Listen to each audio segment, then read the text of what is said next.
Toujours le pouvoir me sauver c'est qu'il n'était. Botala kaka ba indicateur conventionnel. Beaucoup moins qu'il n'y a pas eu amélioration. Nombre d'emplois créés. Il y en a créé combien? Mais je peux vous citer combien d'emplois où il y a boumi. Ok. Nombre de kilomètres de routes construites ou bien réhabilitées. Beaucoup remarqué que Nambongo y a dépensé à Mbongo wana ya ba route ya zo le bazar ko réhabilité et ça mouké par rapport à Mbongo. Bon remarqué mutu nyonso azalaka esika Félix Sekena Kabila ba signaka ba accord. Bango tout bazar écarté. Neti banana. Kamel. OK. Kalev. François Béa. Kaboud. Sko na ebi so etika isunani. Po Équateur est tellement stable ezonga na ndenge ezaka ka ndengo lo bibino bato bokola na bandaka esenga. Non mais senga il faut que bakozi ya malunga baza ba député ya malunga gouverneur ya bima malunga bato baza na capacité managériale ko bongisi ya ko mobiliser moyens ya ko sala que bato baza na misala soki olobi tangela biso 3 personnes kaka ya bien o bakoza la na tête ya Équateur qui est bien ezabana. Mesdames et messieurs, bonjour, bonsoir, ça dépend de l'ère à laquelle vous nous suivez. Toyo komona muto bolobaki abungi, muto bolobaki bakangi na prison, muto bolobaki azomona na te, Séraphin Bengela biso Alain Bolojwa. Ndeye to sola na ye, to kopesa bino ba information ya mboka. Merci na maman Fatou Misenga. Ye mutaosa ba effort pour to déplacer to lukela bino ba information. Bonjour Alain Bolojwa.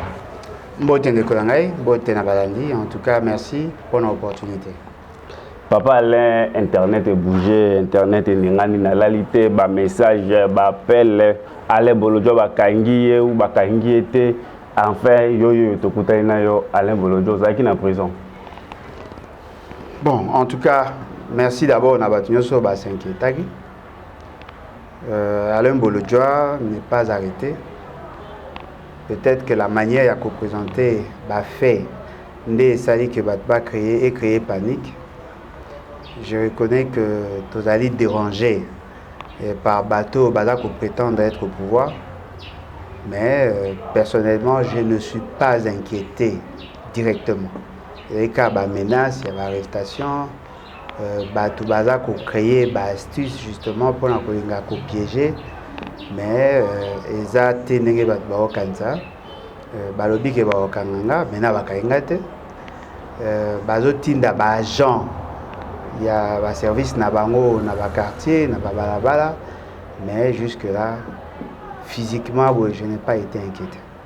Bakagnoté grâce à l'état de droit, grâce à la liberté d'expression, oeza au Félix Sekedi a tient en kande Alain Bolojwa libre. Et bon le barak que yem takoma constitution pour l'andima. Bakaingate parce que je n'ai pas violé la loi. Bakaingate parce que mon combat est conforme à la constitution. Bakaingate justement parce que je reste dans la philosophie oyo batunyoso ba conscient va ko soutenir. Voilà. Toujours en actualité papa les Ukraine guerre ils ont continué je crois les lois qui 6e ou 7e jour une semaine déjà tout le bas. Ba jeune étudiant na biso bakenda kotanga libanda mboka jusque là gouvernement ezoli bango na solution te to monaka na Libye guerre zaki na Libye na gouvernement Kabila atindaki ba avion ekendaki kozwa ba étudiant ezokisaki bango na mboka pourquoi pas bazwa ba étudiant batia bango peut-être na mboka moko eza pembe na Ukraine soki guerre sili bazongisa bango ba analyse wana osonde. Bon en tout cas c'est que aura ezali nous ne pouvons pas résumer le fonctionnement de l'État par rapport à l'action moro ponctuelle, M. Kabila Pozaki. Voyez-vous, il y a eu aussi des crises dans plusieurs pays. Kabila n'a pas atindaka batoté ou atindaka avion. Kabila atindaka avion pour année parce que nous avons eu à critiquer à l'époque. Tosenga qui a fait que l'État prend en charge parce que to s'inspira qui na makambo baninga musuba sala qui y a eu d'autres pays qui avaient envoyé affréter des avions pour la cause ça va congolais au Bazaki en difficulté mais cela ne fait pas de Kabila une référence. Il faut un principe et la gouvernance. Il faut que Moutounion soit koya aïe que quand un Congolais est en difficulté il faut que tout le monde a se déployer et ça marambouyate parce que dans la situation de guerre Bomonaki Mambo et ça maki na Brésil, on a eu à tuer des Congolais. Et il lui fallu que battre pression pour que Bango se ressaisir. Il faut aller au moins ça de manière spontanée, de manière automatique. Quand un Congolais est en difficulté, il faut que l'État a parce que l'État en fait a constitué Nenabatu. Ceux qui Congolais dans la difficulté, il faut battre Baloba. Bozelaté qui est un ancien président à Salaki Ndebinobosa. Non. Et ça fait partie de la routine dans la gouvernance. Congolais, ceci qu'a Azali, il faut la protéger. Tout le monde a en France, tout le monde a en pays où Bazali, vieille civilisation. Tout le monde a en pays où Bazali organisé. Lorsque un ambassadeur italien à Koufaki, il y a eu toute une délégation ils ont fait leur rapport. C'est ça l'État. Ce qui est solidarité, ça passe. Et puis, Banao, Bebandeko, Bakenda Kotanga na Ukraine. Bakenda Kotanga na Ukraine avec un passeport congolais. C'est-à-dire que l'État a supposé à Koye Babimaki na DGM, na aéroport à Kinshasa. Ils ont été enregistrés. La plupart n'a pas besoin qui ba visa d'études. Bakenda Kotanga pour sauver la République demain. Bino Moro déjà même par souci à protéger les main d'œuvre na Bino. Vous êtes obligé à protéger. Mais le quoi, la gouvernance à Kunda Bibembe, il faut battre Baloba, il faut battre Zoka pour se ressaisir. Ce qui est grave. Parce que nous avons vu un mandataire public, bien que moi, dans la famille qui s'est a loué jet privé pour que nous salles l'anniversaire en dehors du pays. Mais pour nous avions loué bus, côté d'ambassadeur, à récupérer les jeunes, à même à pays limitrophe à l'Ukraine. On a aussi une photo pour ça. Ça, c'est quelle gouvernance? Personne. Papa Alain, tu roi belge à la RDC. Tu as qui un conteneur, tu as qui roi belge qui na moi et puis na mandat Fachi. Tout le monde peut calamité à roi Azokita na RDC, je crois les trois si je ne me trompe pas. Analyse na bien avantage ni roi à quand même na RDC.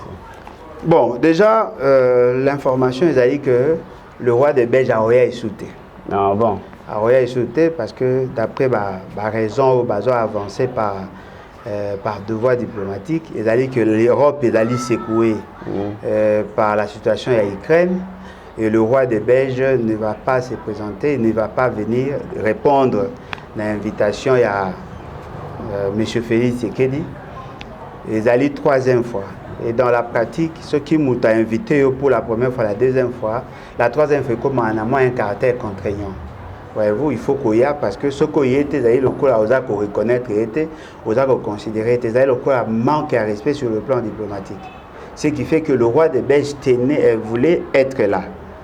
Liboso tant invité à Pesaka raison, il y a l'évolution à dossier parce qu'il y a pour la raison il y a le Mumba, l'évolution à dossier na justice et empêcher kai. Il y a mis balé zaka pour la raison à Covid. Il y a mis ça pour la raison à Ukraine. En réalité, ça ne sert plus à rien ailleurs. Tout le roi belge a reconnaître Félix Tshisekedi. Non, la raison a avancé à cette fois-ci. À Monique, il ne peut pas venir parce que tellement il y a pression, et que ça, le dossier Ukraine est facilité pour Kayate. Alors, le coup à Koyate, tout le gloire à Dieu, justement parce que ce qu'on dit bien, le roi de la Belgique ne va rien apporter. Il faut que dans la période de Lumumba et Kasavubu, le roi de Belge Ayaka. Il faut que dans la période de Mobutu, le roi de Belge Ayaka. Ayaka teka na Laurent Désiré Kabila. Awape aye, bien que ça moutou mogote, mais ezaka le roi de Belge. Ayaka na Kabila aye. La question que nous devons tous nous poser, ba mema nini. Au moni, ce qu'on sali pendant analyse profonde sur l'impact de la Belgique chez nous. Beaucoup se rendent compte qu'on a eu plus des effets pervers ici chez nous que de bonnes choses. La Belgique, déjà vers les années 50, était en difficulté. 1850 était en difficulté. Il lui fallut attendre 30 ans pour que la Belgique a comme au Azalelo. Et le conflit entre les Flamands et les Wallons, et c'est assez que pour nous départir, un étranger a géré Bango. Et on a choisi l'Allemagne. Le roi des Belges qui n'est pas en confondre avec le roi de la Belgique, au Azalaki Wana, il a eu à organiser l'État congolais pour défendre ya Bango. Ba exploiter biso avant 1885, tina 1960 ans de l'indépendance. Beaucoup remarqué que l'exploitation à Congo est bénéficiée plus na Belgique que na biso. Pendant toutes ces années, Basali a construit même pas 500 km asphaltés. Nombre d'écoles est moindre par rapport à besoin ezalaki. La distance, il y a organisation administrative et ça dit que il y a plusieurs coins, il y a l'État au Bazaki n'a pas bâtiment. Ce qui veut dire que la Belgique, c'est vrai, Basalaki quelque chose, mais ils l'ont pas fait pour nous. Donc, que nous avons déjà un grand contentieux entre Bissoba Congolais et les Belges. C'est vrai, nous togolobate que Tozali n'a esprit à se venger contre la Belgique, mais nous pensons que les relations avec Bissona Belgique est fondée sur l'hypocrisie. Comment pouvez-vous expliquer notre héros national, Mouto a Koufa pour Nabiso, Otoyebi même pas ba circonstance à Yoanaï, Bakosaka Biso qui a Koufaka dans ma beaucoup de population, ne ba Bomakai. Après, c'était les Belges qui ont été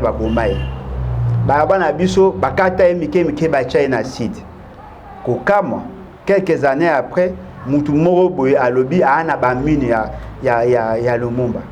Quelques mois après, tant que tu as pression, a lobby à Boaka en na mer.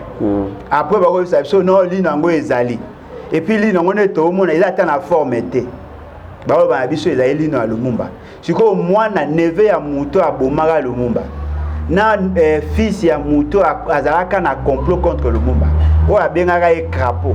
O a baka ki faut ba bomay pour na lèse majesté. Ba ya ba on bala ensemble pour ba ko sabiso ke ba o kundali na Lumumba. Ata bina moko. Le roi des Belges ata yete et échanger na ngo elote. Ce n'est pas ça la finalité de la diplomatie. Voilà. L'importance du roi des Belges na RDC zaté. Papa Alain, beaucoup est ambulandé depuis Félix Tshisekedi a joué pouvoir na synthèse na ozo sala ozo mona mboka ekendeni. Bon, ngana ko préférer ko tout nande Félix Tshisekedi. Félix Tshisekedi yo mo ndongo za ndaye kuta sa lobi ko tout na soute. Abi que 2 ans à liboso za ki gashi. 2 ans ya mi balé za ki gashi. 3e année nde ameki ko lobake ki salume banda. Mais yango déjà nango pe ici les acquis à 2021 il m'a pas constaté qu'il n'a rien fait, il y a eu un problème de coordination et de supervision.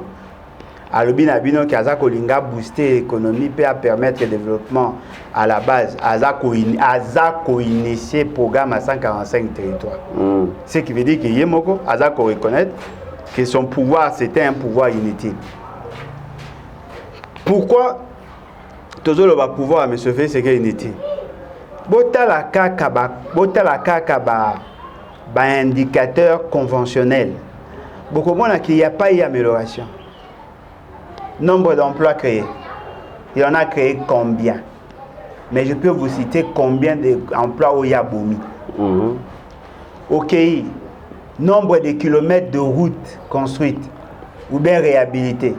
Beaucoup remarqué que dans Mbongo ya dépensé ya Mbongo wana ya ba route ya zo le bazar ko réhabilité et ça mouké par rapport à Mbongo. OK, le taux à dessert agricole et le taux à dessert en eau potable et en électricité est plus faible que Oya Kutaki. OK, accès à la santé est plus faible que Oya Kutaki. C'est-à-dire que l'on est tous aboués, tout le indicateur union sur ça au rouge. Il n'a rien fait. Rien fait dans le sens qu'il n'a rien fait dans l'absolu, mais il n'a rien fait de substantiel pour que tout le monde ait les conditions de vie de la population s'améliorent. Mais ce qu'il y a dans la Constitution, dans l'article 69, rôle du président de la République, c'est de veiller à ce que les institutions aient fonctionné de manière harmonieuse. Il est le garant du bon fonctionnement des institutions. Tant qu'il y a une institution moko, normalement. Exact. Papa, les gratuités d'enseignement, ils ont non, mais gratuité d'enseignement. C'est pas bon, mais ça avant yaya. Non, ndenge balongoli yango sepelite. Ndeko nanga ezaka lokwa mutahibio ahibio téléphone azongi sur le chargeur. Oh. Siko okombi soko sepelane. Gratuité d'enseignement. Non, mais gratuité d'enseignement parce que justement, il réfléchir. La gratuité de l'enseignement, c'est un objectif constitutionnel. Mais dans cas là, ils ont qui pratiquer. Le lopé a pratiqué. Ils ont pratiqué. Ils ont pratiqué. Ils ont école primaire. Wapi. Na ba école publique nyonso bana ba futa te. Yo za journaliste ndio zo banga kolobandeni wapi. Na ba école publique nyonso bana. Bana nga batanga école publique. To futa $120 à chaque année. To futa la sortie à ban. To futa la $10 à contribution ya rotonga. To yela bango ba papier hygiénique na basawo. Bolo ni bo beta gratuité. Hello ni bino benga gratuité. Na bana nga batanga en école publique. Les attaques au T, au aligné école publique, n'a pas moyen de adresse pour baluka de menacer. C'est-à-dire que l'école publique, gratuité au bêta, gratuité l'action. L'État prend en charge toutes les dépenses liées à fonctionnement à l'école. Sur 600 000 enseignants il y a Koutaki, à commissi bango 780 000. Sur les 718 000, sur les 718 000 où il y a à commissi bango. Les enseignants assis, comme les enseignants debout. Et ce qui est grave, plus de 50% des personnels et enseignants ne sont pas payés. Les écoles, d'ailleurs, on est tout le bagarre, chaque vidéo. Autant la vidéo, il y a école, il y a Chouapa, l'école, il y a Équateur, autant la Soki, les enseignants ne sont pas payés. Ils ont eu à désactiver des écoles. Bana baosa la examen d'état baosa la tenafep bao préparer ba tenafep pour koya na année prochaine mais école na bango bakangi école bakanga ndenge nini mais ba désactiver plus de 135 écoles ne olanga wana kana Équateur ou bien na non na Kinshasa nde to beta masolo ça mboko yo. Donc politique a fait c'est comme le cas politique a moni sombo ngula zamba et pola siko c'est-à-dire mutaoli ngo par nostalgie mais en réalité ils a ma bé pour la santé poste moko na mona na Facebook na yo Félix Sekedi azal roi moi na batindi asa l'examen à se poser ba question ba esu ngate population lobby ale bolojwa eza misère mutozo sala yo ale bolojwa o soutenaki Kabila ozana droite ya ko soutenir ba lobby la seule personne au hasard habilité ya ko juger Félix Sekedi déjà Kabila. Eza Kabila parce que Kabila ndé asima poste wana na RDC et puis wana raisonnement ba toi IDPS. Yoga dano raisonnement ba omo ya raisonner bukana. Wana na ba commentaire on na yoga sina biso raisonnement ko nda ba tuminga bazana te et puis on a ya ba kaso ngokabwa bwa chibwa c'est-à-dire que ba macha momeno. Na remarquer que ba te belé ba koma ba nzote mito ezo fonctionner sur bien. Yoga mutawalo bana wana eza misère mutesa la bon. Comment peut-on expliquer que mutana misère bo pekisa loba mambo etambola? Yo mo no fana na bien. Peuple ana misère le quoi ndenge babi ke na misère ba boina loba pona na misère. Donc vous voulez dire que na Congo mutana a droit à critiquer gouvernance quand mutana bon. Il suffit pas peso ka poste moko kanga munoko. Bo gasinga za ka faire babi oluka ba poste.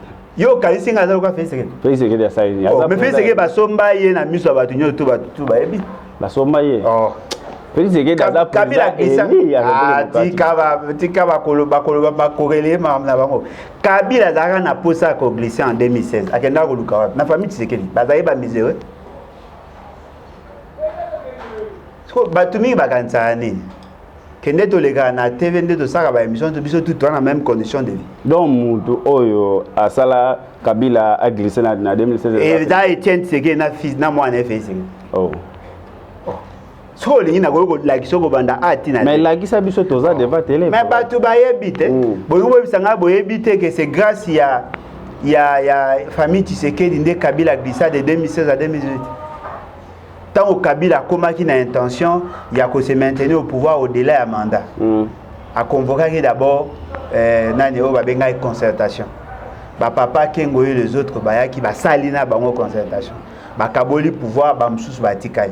Kabila deuxième phase abengi bato mususu groupe ami balé ba caméra ba tout ça ba sali dialogue 1 na dialogue 1 ba qui na cité de l'Union africaine bazwi ndamba bato mususu apesi bango bokonzi ba kaboli troisième phase ba ko kine na Senko ba sololi ba yokani ke ba kopesa Rasop poste ya premier ministre bato basunga Kabila triché c'est la famille Tshisekedi bango ne mutu basungaka ya parti ya Ibiza bake kotambola basololi bayokani bandimi ba accord Etienne Tshisekedi ya sali semblant ya koboya dialogue après atini mwana ye na dialogue bayokani c'est le dialogue qui a permis à Kabila de glisser 2023 bientôt élection au Salema ou au Salema te ba bito le canal recensement non mo retourna ngande ni tuna fait Tshisekedi ba bito le canal recensement baba nani ba yibo le canal recensement bino ko mo boule bango lo wa ba Django lo wa ba tumo non ce n'est pas parce que ba mi pesa ba kombo ba film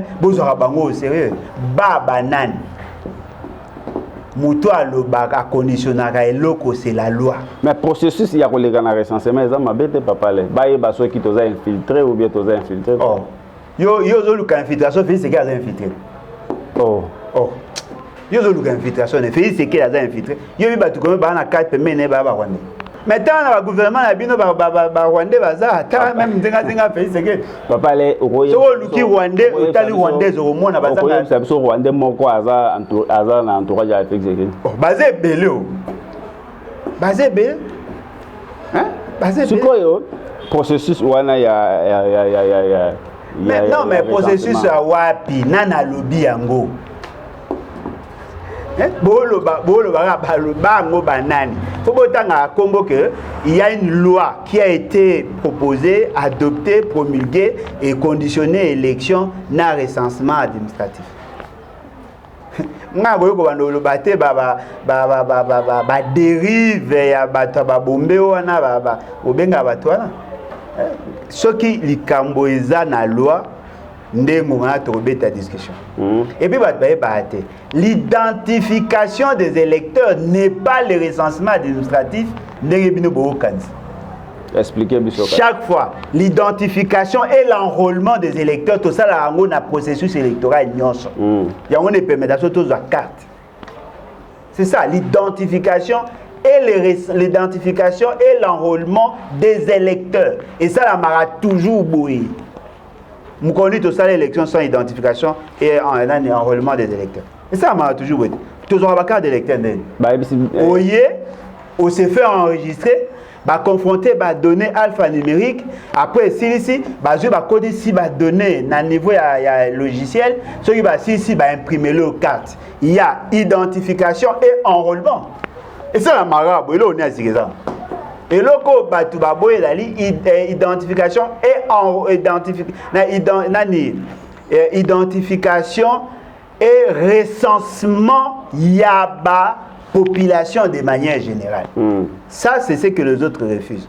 Mais eloka grave. Inconvénient il y a identification et recensement général au Tolobana, na identification ya ba élection. Non, le problème est que ce qui balingi va ça la identification et recensement, il y a population et identification.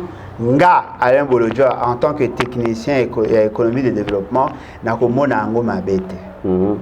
Mais cela n'est pas suspensif, il y a processus électoral. Là nous avons deux organes distincts.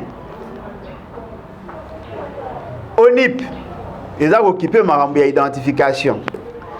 INSS alors occupé ma identification avec un recensement avec ministère alors dépend du ministère et plan.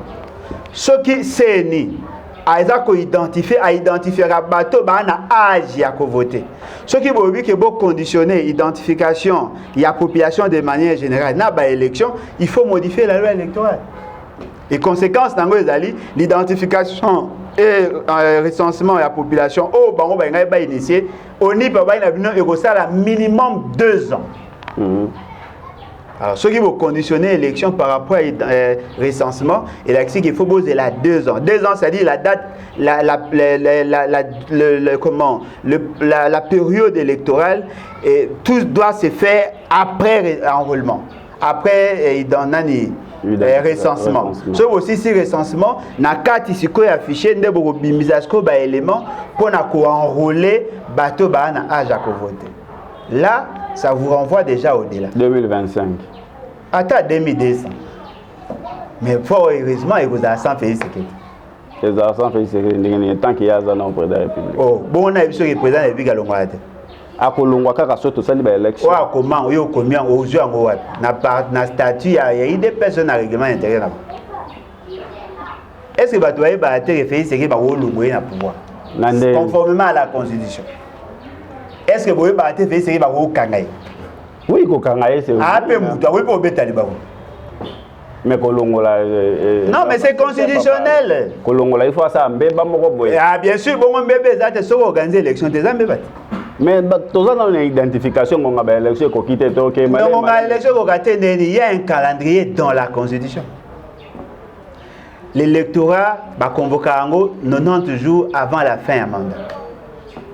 C'est-à-dire que le quoi il y a un mandat négocié le 24 janvier à 14h12 minutes.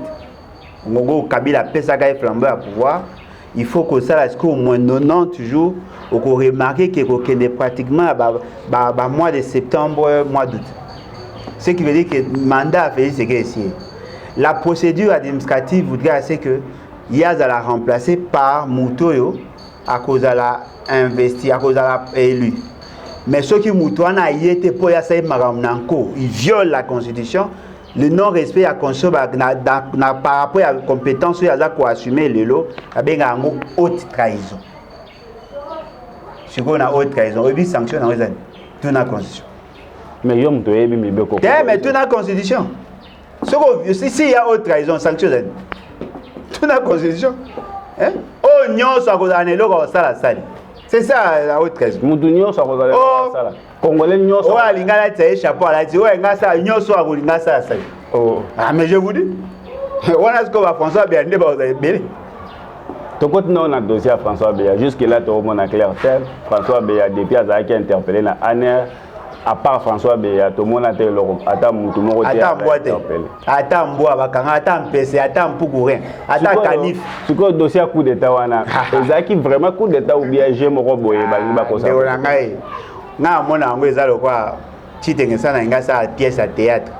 Abengi ba acteur alobi non ndenge za to sa moi aventure ya se déplacer ba bosani vision bonga ba sa ba sale yo mabe tanga otana te ba moi mais bonga bo sala boy bo sali boyete bonga ça dit que tellement ba aventure eza ata ba novice ba comprendre que ya eza aventure yo so mona coup ça mana moto moko anga sa ngo na réseaux sociaux anga ka pirater compte Félix Sekedi anga ka kata esuki nazo ebate coup d'état ngenge sa mana ndeli coup d'état ce que neutraliser moto na pouvoir deuxième étape il faut maîtriser les institutions tout monde a qui exception quand on a Guinée Conakry tout le monde président guinéen frappa qui fort ba sanction sur sanction mais la RDC jusque là tout le monde a François Béa on peut place à ça les tombeaux est vide problème où c'est monsieur François Béa non ça hein tant sur le quoi ça un problème à santé ba ozi yake comme grave tant obima ba éliminer je ne sais pas azana mais ça sonne ata ko c'est 5 à maillet bino boko ça va to mikolo bo ba bima ba ndefa pembe ba eza na moi ba expérience ba vie ozo ba bato no iyo ba tentative de coup d'état et cette tentative à coup d'état ça mana salon tentative à coup d'état accident ba bimi ba bandi déjà ba opération mais échoué ba bi président baluka na avion so ki 12 tours moyen qui te ça te pour ani pour ezara na mupanzi moko bene ezara pour ani ah bolanda ba to pour ani hein au moins elo ebo masque yani politique comme ça a été ba tout moko ba uti soki wapi ba ye ba comme ba politicien tout ça et ça sonne kolongwa ya ba libérer François Béa azonga na ndako ye aza agent de carrière bozwa ki na administration bozaki na posa sunga bino ndenge tozawa totika ba blague biso to tobi makambo wana ndenge sama muto kwa François Béa bozwaka esu lona lobité mingi bazalaka na bango mingi bakima aza parmi bara bato babi musala ah bon bolinga bo neutraliser bo empêcher ça musala bino bolonga l'état là na posa bobi combien de mbongo l'état chapo ko manenga ça Combien d'années l'État a formé, a tiré ma mission et tout ça. Et puis il n'a pas commencé avec Félix Sekede. Il a commencé avec Kabila. Depuis Mobutu. Ah bon? Oh. Il a commencé depuis Mobutu. Il a travaillé avec Papa Ngwanda, non? Il a travaillé avec Papa. Il a remplacé même Papa Ngwanda après. C'est un flic. C'est un flic. Ce que vous traitez le roi, moi, c'est pas comme ça. Bon, le bambou qui a un coup d'état. Il y a un coup d'état sans militaire. Oh, ça, il y a un l'histoire, il y a un coup d'état sans implication militaire. Quel est ce militaire qui a été? Il y a un coup d'état, il y a un coup d'état. Il y a un coup d'état. Et ça, c'est sérieux? Attaque au Kosa, vous voyez qu'on n'a pas attendu, vous attendez. Zama Kabunda za na poto kolongwa na ye na IDPS oyamba ki message wana ndenge ba bengani jama na lobaka na ye je crois tout ça dans émission na senga na encourager ka ndenga za na initiative ya ko démissionner ye moka salaire a tikilo ba longo il a été humilié non mais naturellement IDPS est humilié IDPS a humilié ba papa IDPS ba humilié Mobutu Mobutu mutalogota ba on a ça commissaire ba on ba humilié Mobutu alobaka na bino ce sont des aigris mo wande batu ba olobela ngolo Mobutu alobaka déjà kan bon remarquer mutu nyonso azalaka esika Félix Sekede na Kabila basinyaka ba accord bango tout baza écarté neti banana Kamel Kalev François Beya Kabound sko na ebi de so etika esunani na o nani o azara journaliste mutakabila o babiki a Twitter ki wana nani le comment il s'appelle monsieur Mo azara journaliste boye na bureau d'Akala avant Laurent Désiré Kabila ya na bossa ekomona lui aussi azate ba tout bazara bazate parce que problème ni ezo sala ke bango bazala écarté non mais justement parce que na esprit à Machiavel ceux qui bateau basunga qui au ça la révolution bataliboso il faut écarter bango ya moi parce que ba créer le ombrage donc en tant que moi na école il y a Machiavel et ça que ça là c'est que ba ça on a des ordres mais tout le monde Félix Sekede a reconnaître que parce que mon de konaye Kabound tant baboya ki ba PC nini abima mboka tout le monde y a bien qui papa mboso a ebisi a signé pour abima mboka acte wana pe yo sepele en okate bon na sepela pour asali acte bonga ça te la question maintenant pourquoi mboso aboya ki ko pesa Kabound a autorisation à robin réseau zaini Kabound a un dossier na justice pourquoi a ABC ba tité asala ngo pona matata pona Matata Pogno a été avant. Matata Pogno a été empoisonné. Kabound a eu choc qui n'a gêné tant on a obéta balle. Ndé ba komo peksa bato ba bimala mboka boza bientôt mabe. Et oza bien deni, et oza ma bende ni fait. Et oza ma bende ni fait c'est que azar pourquoi? Pour na kolongola bino na philosophie la constitution, avec ma bino na système match chile gelou na niveau ya ba IDPS na ba. C'est-à-dire que le pays les lois ils a quoi apparaître de plus en plus pollué justement parce qu'il y a des faibles d'esprit qui prennent des décisions en violation de tout. Dans quelques jours Félix Sekede a quitté la province na Équateur. Ba analyse na za ni kono. Oui, c'est normal, aza congolais, a kokende sika ya lingi. Et puis en plus aza ko assumer alors ça l'office ya président de la République akoyo kokende na Équateur ndenge mo akendaki na Kasai akoyo kokende partout voilà donc eloko ya exceptionnel ezate soka akomi bakoyamba ye pa bata IDPS na bandeko balingi bamemi na ndako esika kofanda amona ndenge Équateur eza tango aussi ça tambola bamboko ya ko tambola après azongi akoyebisa bino que sali e pasi ayebaki teke makambo eza boye il va prendre des décisions et puis na suka 2 ans 3 ans après akoyebisa bino bo bakisela 5 ans pour asalaki eloko te bato mosusu basila soni ya moko ebonga atake osalaka te eloko na mboka yango ozokende asala nini kuna mais eza première fois na ye akende bongo eza première fois comme président na mboka na Kasai ba détourner mboka na Équateur ba détourner comme boka pas ta sonité Et bon, à la place, moi, ça a été loco. Donc, dans le Toyoka, le gouverneur Équateur a détourné bon il y a 100 jours. Ils ont le couta. Mais on détourné bon à 100 jours, l'Équateur, ils ont un bon côté. L'Équateur n'a projet. Bon, il y a un dossier dans Moussous. Mais on détourné bon. Au bin Équateur, n'a choix pas Basangisa, et on a bon 50 km de route. Balongo la Bourbier, multiplié par $12,000, ça fait comme bon on va détourner. Ndela on va bon Sanzani, Kobanda Ingende, Tibouende, plus de 500 km, mais appelle ça 50 km de route pour la longue potopoto. On détourner bon on y va. Alors bah m'a ramené Moussou ça ba mes gestion et incompétence. Mais Kobane ma programme ça est-ce que na programme 100 jours qui Équateur ça. Et ça na comprendre na biso journaliste à Kenya na Équateur. Atalisi makambo ko leka na Équateur bande ko na Équateur ba fingi balobi Équateur banzele zali balobi Équateur eza bien yo za vraiment na Équateur pour tout le monde na ba vidéo na okenda na Équateur profond oko yebisa biso situation ya vie à Équateur wane eza bata mponde ya mayanga nde baloba ba biloko d'ailleurs mutauta mboka alaki msu na ben pese auta na zamba ayemba mo akomi na mbandaka soka moni makambo eza na mbanda omona ko paradis biso ba tokola na mbanda toyebi mbanda ndenge ezaka mbanda ekufa Équateur eza na 7 territoires na ville ya mbanda ça fait 8 entités Bomongo Bolomba Makanza Basankusu Lokolela nani Ingende Ozuna Nabiko Ozuna ville ya mbanda ça fait 8 entités à minene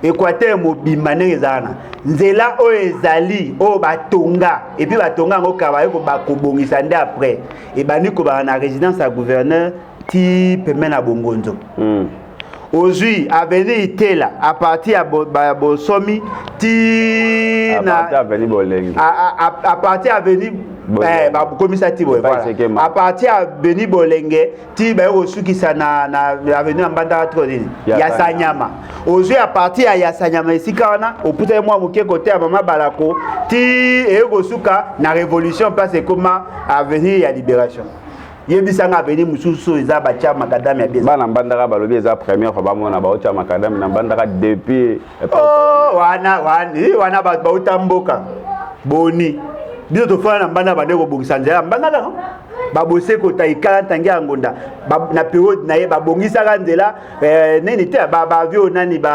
bavio na njokwe baba babongisa banzela mbandaka bandi kobonga nzela na passe pour vous savez combien de routes avenue Bolenge ezaka exploité sukati oye bato bayebi na baombanda te muso oti ona otaki soki na zamba soki kuna wapi so na mboka nini baoloba Équateur eza mbanda te yebisanga en dehors ya mbandaka na ville na mboka nini ya Équateur dans le territoire mboka nini bamona ata makadam na mboka nini yebisanga ata 1 mètre carré kaka batonga s'il faut condamner ndenge mbandaka eza na banzela te ou bien Équateur eza na banzela te to condamner gouverneur ou bien gouvernement central nyonso ba route ya gouverneur ezali ba route ya gouvernement central eza gouvernement central mitema mabe balingi Équateur etika na position ya mabe po basekaka gouverneur incompétent eza ko sala ki aza na capacité à mettre en place aza ko mériter kutu te azo mériter te Équateur ya bato maele bagoza na gouverneur aboité c'est qui veut dire que bango nyonso baza na responsabilité mais responsabilité mingi to reprochaka mingi eza gouvernement central parce que ba route o eza na compétence na soki bongi et ko pesa plus de moyens à l'Équateur voilà et arrivé déjà une fois aux ala dire na cabinet moko ya Équateur ya ministère Équateur non j'étais conseiller après consultant j'étais consultant conseiller balobi depuis balongola yo na musala okoma kofinga gouverneur ozoluka ba poste yo kendaka mbandaka nde kosenga mbongo so kitina mbandaka okota na ministère moko porte à porte kosenga mbongo depuis ba pesa ka eloko te ba vidéo ezali ba makomi ezali papa le depuis ba pesa ka yo eloko te nde okoma ko s'acharner contre le gouverneur non attendez vous pensez que ngaka ça politique pour na remplacer so na koma gouverneur yekuta moteki mai ya komi gouverneur nga kokoma gouverneur Néo monanga comme gouverneur. Ceux qui va député ba poni au koma. Mais papa, non, mais attendez, il va voter à une. Après ça, ba sac à l'os na ba sucre. Ceux qui n'ont comme gouverneur, c'est non comme gouverneur. Les alliés ba sac à l'os on a ba sucre. Hein? Ba débat na nga kota. Ba doit être ba débat ba mbongo. Yom toza oza gouverneur et pas na yo te kamai mais ozo kansage ba tutu ande mona et pas na yo bem nani pardon Kabila Mutumabe Félix Sekedi Mutumabe Martin Fayulu comme on contredit déjà bande kona yo ya Équateur mabe bobo bande ko Équateur neti nani Willy Bakonga mabe Willy Bakonga dans Équateur Grand Équateur, disons. Oh, bon, monsieur, bah, Mabé. C'est on a dit Luando, Mabé. Oh. Tout le monde qui a filmé, bah, école, Guy Luando n'a rien fait, Guy Luando. Et pourtant, Guy Luando a tongi, bah, investiture, n'a choix pas. A tongi, bah, stade, a tongi, assemblée provinciale, il y a choix pas. Ah, a tongi, assemblée provinciale, après, si, bah, on va donc. Ndako wana assemblée provinciale. Ya wana siko moi ba critiquer te pour atongi assemblée nationale provinciale. Atongi pe stade moderne. Le quoi atongi stade moderne, il faut pas critiquer. Ma benini oyo zo mona ndeko na parce que bato tout balobi tu pas ça Guy Luando mbo ezate. Guy Luando mto aye ko mon sa moins visibilité ya tu pas. Ma beza. Ce que yo zo critiquer bango pourquoi. Oh, bongo ceux qui yo tongi stade ne ba go critiquer. Est-ce que ba ba sans critique là kini? Expliquer bango. Tena wo expliquer ta so batanga ba yebi bo batanga ta zonge classe. O condamna bango na nini? Na condamner nani? Guy Luando aza gouverneur ya Tchop. Il est ministre de l'aménagement. Bon, si ko rapport ni entre origine na fonction azo assumer. Hein? Donc pour na bino, ata Guy Luando ça mabe, le quoi tongi ya bino stade moderne, on peut pas les critiquer. Tant que bino critique ba Kabila ba Félix Sekedi, le quoi ba ndeko na tende bo critiquer. So ki ndeko na ça mabe, obeti maboko parce que a ndeko na yo, mais ba ndeko ba ninga bo critiquer. Avant Bobo comme gouverneur, il a critiqué non? Bato il a critiqué ba ndeko na. Yo travaille au juste de yo au soutenir nani. Tu as travaillé pour Kabila, au Betela Kabila Maboko, Lelo Kabila médiocre. Félix Sekedi n'en parlons pas. Ce qu'on est au bas, Papa Len Azalaka Mopandini, tu es de l'opposition, de la majorité, tu es vraiment. Ce qui boye par la position en gâté, ils ont sonné. Parce que tant que boyambanga na casquette. Analyste politique. Analyste politique. Analyste politique. Analyste politique. Moi, je suis politique. Ce n'est pas le fait que j'ai fait des analyses pour que c'est une analyse politique. Et puis, tant que tangi tendance de Zaranani, position de Zaranani, au critiquer Kabila, au critiquer Félix, mon collègue Laxanga vidéo n'a soutenu Félix et qui n'a pas regretté. Il écoute au tigalo soutenir. Alors, donc on va continuer à gagner dans Zarat. Parce que bino bomo na ngoma bendeza. Et bon ngane que na soutenir ka Félix Sekedi oboyayi na ko se justifier. Na soutenir jamais. Na soutenir papa na EPT. Parce que na ko bando soutenir le pour poser une question. Et puis ngana okama bo boya ba critiquer bato Équateur. Boké na Équateur. Botala pena mboka za. Ton jeune frère Christian Sembe aye na bilo mo ya ba conférence au mona ondeli. Bato ba bandara ba conférence ya bisota. Bisota organiser ba conférence. Système bon avant on a pu ba conférence pesa. Après bisota ba conférence pesa. Nous parlons de la gouvernance. Est-ce que dans un pays sérieux, Moutoko a beau barose à gouverner? Tout est capable de blague. Aza la gouverneur tendengeni yo aza mutu azo est-ce que poste à gouverner il faut d'aga mutu ata bazu mutalibongo ba tchera ozaga gouverner. Mais il a fait ses études. Ah bon? OK. Merci. Parce que yo lingaka bobo akoma aza la gouverneur tendengeni. Équateur ezana batamaele botika ba blague. O ene comme le ba aventure. Vous avez une province qui a des difficultés, vous prenez un type comme quoi Bobo, comme ce gouverneur. Vous condamnez Bobo ou bien les députés? Les tout, et tous. Et tous. Et tous. Pour Bobo, tant qu'on paie ça, 200 000, 500 000, 1 million, on paie ça, et ça, en réalité, vous n'êtes pas obligé de trahir votre province parce que vous en avez. Député Mowa ya Bochwana. Hein? Namona député moi voiture azala na législature passée. Ah oui, je me rappelle. Okay. Namona ye pas bobo na tongo azala derrière Olam. Si vous me imaginez dans une province où le ministre provincial atambola na moto, député atambola na moto, bozongo sen. Et soit yo po balobi kenda ko senga mbongo papa Alain. Papa. moi je porte le nom d'une entreprise. Quand il y a un débat, bateau babanivi, découvrir ba vie sicole. Je n'ai pas ce niveau. Papa Alain le bana ya souka na ba peuple congolais to comme na souka.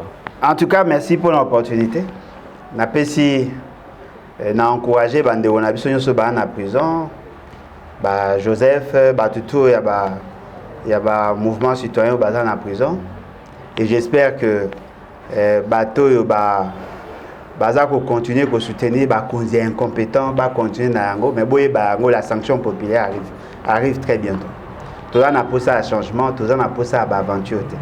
C'est quand même surprenant, il y a comme on a que ba soutenir Félix Tshisekedi sur base de rien. C'est quand même surprenant comme on a que ba soutenir ba Boboana sur base de rien. Bah ceux qui bon n'a pas ça changement. Bolongo na niveau il y a politique à colia. Ceux qui bolongo dans la politique à colia à libungo parce que batumsu ba ko corrompre ba matana ça na limbondo na en tout cas pas corrompre. Il faut quitter ces stades là. Il faut désirer l'excellence.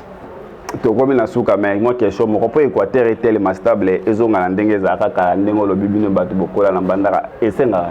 Non mais senga il faut que ba kozia malunga baza ba député à malunga gouverneur abima malunga batu baza na capacité managériale ko bongisi ya ko mobiliser moyens ya ko sala que batu baza na misala to rééduquer peuple pour que le peuple a la possibilité ya ko changer et puis loko moko il faut ko éviter l'implication ya ba non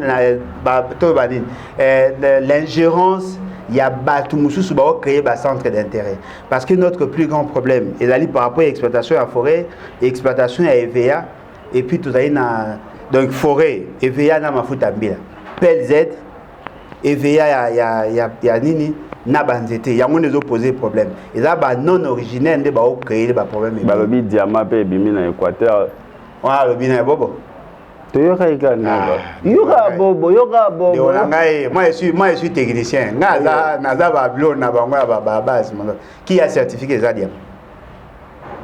Nani a certifié bino que ça diam? Nani bobo? Nani comme nani gilondo? Pour yo tanga ba bobo ba gilondo. Et puis moi comme ça là, mutuma pandi ba bio, alain boja tanga yaka na Équateur. Non mais vous est-ce que l'Équateur bon ça? Ceux qui mbongo za na Équateur, te bino bobundela ka Équateur boloko la. Mais mbonga ba papa na biso, ba papa na etika. Nga papa na nga ba kunda ekuna. Motolu na nga ba botama na clinique.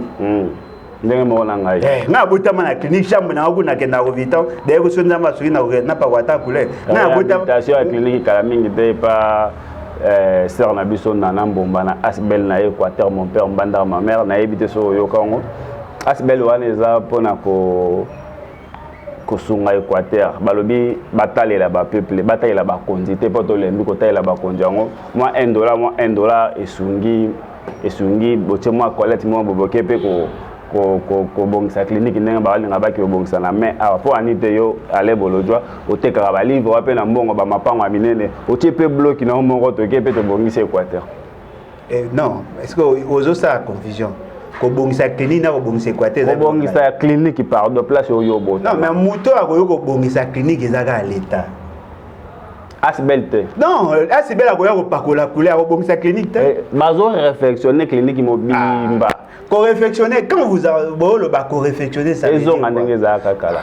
Et kozonga ndenge za est-ce que bobi clinique eza constitué na nini? Personnel, équipement, nyoso wana eza clinique. Bosa ni bo bandela nyoso à zéro bo quitter ba. Vous savez, est-ce que vous voyez combien de faux infirmiers, faux médecins? Bazo le matériel, papa. Non, mais c'est pas ça le problème. Idée na bango ya ko mobiliser ba moyen ya ko pakola couleur ya ko ça la clôture, ce sont de bonnes idées. Mais le problème c'est d'abord la gouvernance et la province.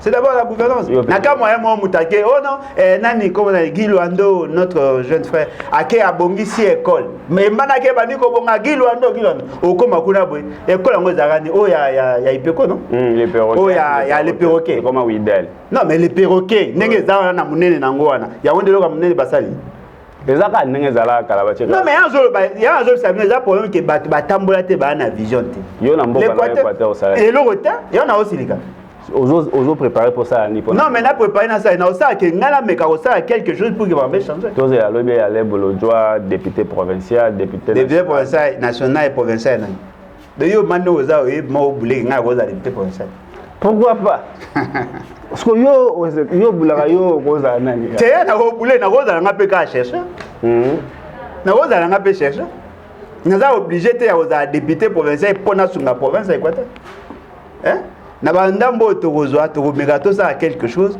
on a des projets tokosala ba projet sika tozali tokomeka kosala quelque chose mais ata tosali ezaka lokola bozi kopo mai bosopi ne bale bon ça ta chambre dans la clinique ça biso bien non mais na bosa félicitations na ye félicitations na ye kutaza ko réfléchir au delà ba bobo na bino nana ye nana les plus sérieux, ça, ça plus structuré. C'était comme la mamba politique, tout le papa, une grande province éminent scientifique aujourd'hui mokolo pombo aujourd'hui tonyo so tuana nyoso tozana bango et voilà on a un gouverneur comme ça. Attends. Depuis tolo bien papa le toke boy tozongi boto luka stratégie Équateur bonga yoka gouverneur mokolo bobo ngwa longwa oh ça fait non ça fait ite soki muto akoya azaka luka ebebi kaka non ça fait bino bato ba classe boya pe wana to mona solution non bongo solutionner est-ce qu'on a batanga ezaka ndemo mais siko yo bonina lo ba point bino boya na posani ka yenda kitika ba inga bamba ko kitiketa moninga so na bina la lele pena pongi aolunga grimace babi oza lokote c'est ça babi oza lokote parce que la pongi ti bobo lelo 5 ans la combat aza cible na ngate na kiparete mais so na bina zo en charge aolo ba zo so conseiller kuna wana oti ko loba mais yo guys ko aventure na zaki conseiller na yepo na sunga bamba sala plan de relance na za opportunité okuta na bobo degré ya ignorance na kuta moi papa okoganga tant qu'on bimi na signé démission na abi non ce type ne peut pas être gouverneur olongwe j'ai démissionné heureusement que démission est dans les réseaux sociaux merci bandeko bala yo mtoluka luka omona makamna koma na démission surtout ngana ko luka ngo lelo kaka na ko luka et même le jeune ministre wana ya autre bon travailler pour un plan de relance agricole nani j'ai oublié ce nom mais c'est vraiment un ami ah oui mais non l'ongami non on a travaillé na batabote soki olobi tangela biso 3 personnes kaka ya bien au bakoza la na tête Équateur qui est bien ezabana ah bon eza pas si kotanga 3 personnes mais c'est qui est vrai basé bien na un exemple mort à une certaine époque, Bobotan a commencé gouverneur Malaliboso, il y avait son directeur de cabinet. Un abosa et babé, on a un pasteur. C'est un homme pondéré. Oui, pasteur, on dirait à Zapeka, directeur de cabinet. C'est un homme pondéré, maman a boy.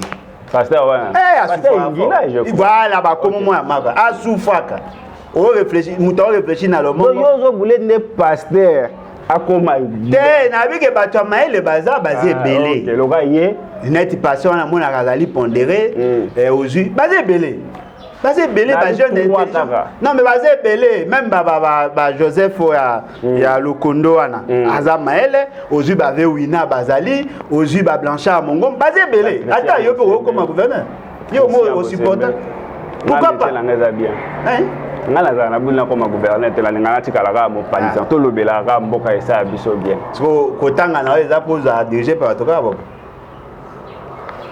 ambition na pe ko comme place wanati bateau eza sonné bateau na biso na ba place biso na lega mais ozo imaginer na ingende ba benga Alain Bolodjo a tcha WhatsApp tcha nini oh gouverneur na bino zo le cas ça l'interview eza suka ce qu'on a rolana nini na WhatsApp na ngende connexion internet za na bi moyen eza te atela nga ngo pena na son oyo kama mboba mais eza pasi wana yo gouverneur Équateur zo acheka mikoka nga mututu mais bato ba biso na Équateur lingala na biso ezala ndengo non lingala na français na raisonner za bilo misa tonalité pe contact pe tonalité za problème te bato ba tonalité mabe kolege baza mais baza maele ba structure bongo vi Henri Thomas le kona no ba lingala ne ka lingala ya mbandaka mais maele na ba député Équateur nyonso nationaux nani ozomona marque na lignée ya Henri Thomas le kona on ne remplace pas Henri Thomas. L'élève du maître est là. On ne remplace pas Henri Thomas le Conte. On peut lui succéder, mais on ne le remplace pas. Qui peut lui succéder?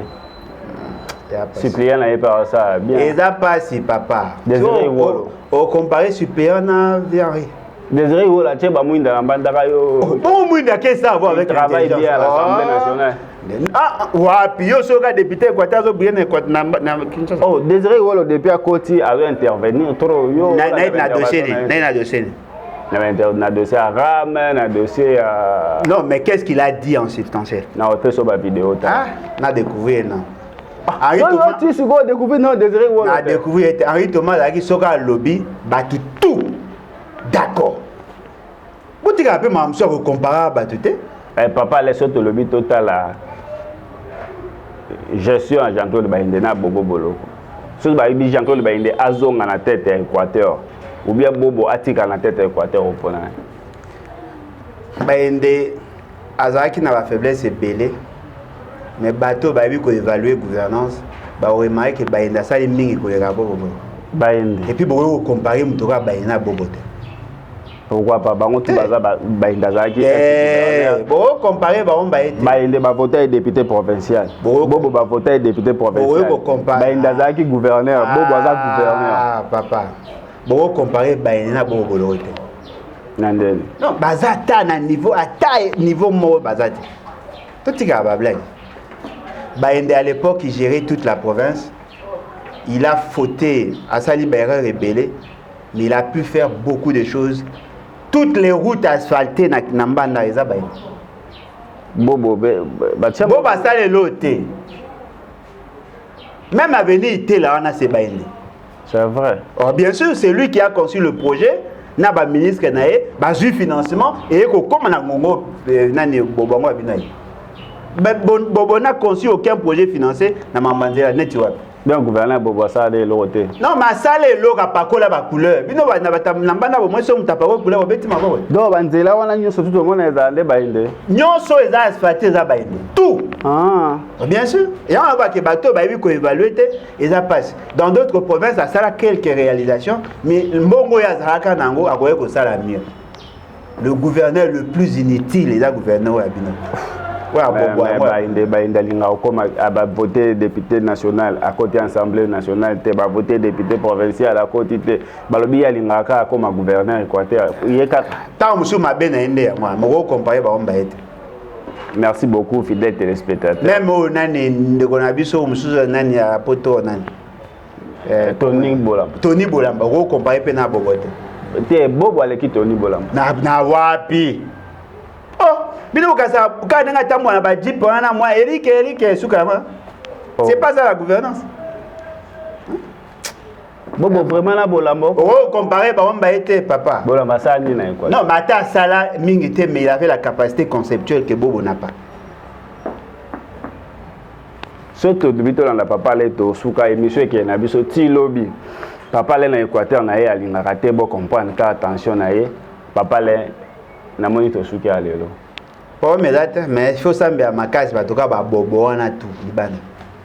Nzamba ko songa prière na. Amen. Amen. Le gros âme ta foi c'est bien. Merci à toute l'équipe, merci à Rodrigue Lema, merci na maman Fatou Misenga. Yene muto ko sa poto déplacera to luka ba papa le. Merci na Jean-Paul Biombo, le papa de Moïse, merci na Boubina. M'appelle na un message na ça la moi bien. Ngana bino tokuta mi koleko ya à la prochaine.